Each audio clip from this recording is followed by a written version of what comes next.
po invited dun sa conference nila na yon.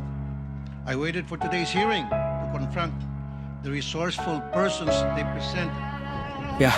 Heto na naman tayo sa entablado ng mabilisang hustisya, kung saan ang may hawak ng mikropono ang laging tama at ang nakaupo sa silya ng testigo ang laging taya. Napanood nyo ba ang palampas kanina sa Senado doon sa pagdinig kung saan ang isang kagalang-galang na mambabatas ay nag-transform bilang isang tinitinalan, judge, jury at executioner ng dangal ng tao? Ako si Kuya J at hindi ko kayang sikmurain ang ganitong klaseng sistema. Let me call them 18 kargador. Sabi niya ang galing, diba?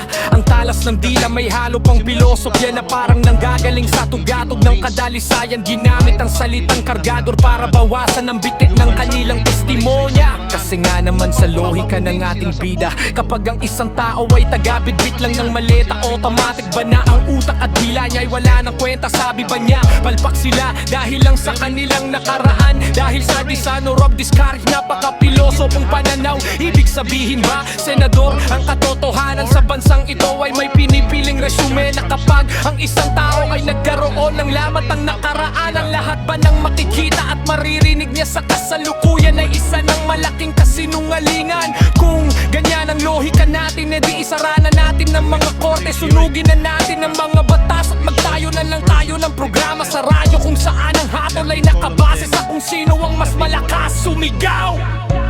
Kasi nga po, nagkakarga sila ng mga... Grabe ang sarkasmo ng tadhana. Ang mga taong minsan ang sumumpa sa watawat, ang mga taong tinawag na 18 Marines ay naging sentro ng pambabastos sa loob ng isang institusyon. Dapat ay nagtatanggol sa kanila. Tinawag mong palpak ang buhay nila, pero hindi ba mas palpak ang sistema kung saan ang testigo ay hinuhubaran ng dignidad sa harap ng kamera para lang sa dagdag na views, likes at palakpak ng madla? Nakalimutan yata ng ating kagalang-galang na mambabatas. Ang katotohanan ay hindi parang rating sa sikat na programang ang katotohanan ay katotohanan. Kahit pa manggaling ito sa bibig ng isang tinatawag mong bagador, ang trabaho ng Senado ay busisiin ng dinalang maleta at ang laman nitong pera, hindi ang ipahiya ang tao at tapakan ng kanilang pagiging mamamayan. Kaya sa susunod na maghahanap kayo ng hustisya, siguraduhin niyang perpekto ang inyong nakaraan. Kasi sa entablado ng Senado ngayon, kapag hindi ka pasok sa palasan ng may hawak ng mic,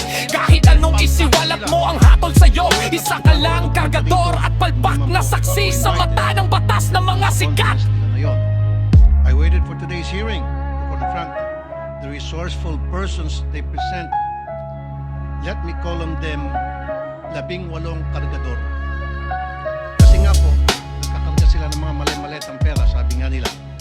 Yun po talagang trabaho nila, taga-bitbit, taga-karga ng maleta. Una, sino ba itong 18 kargador ng mga maleta?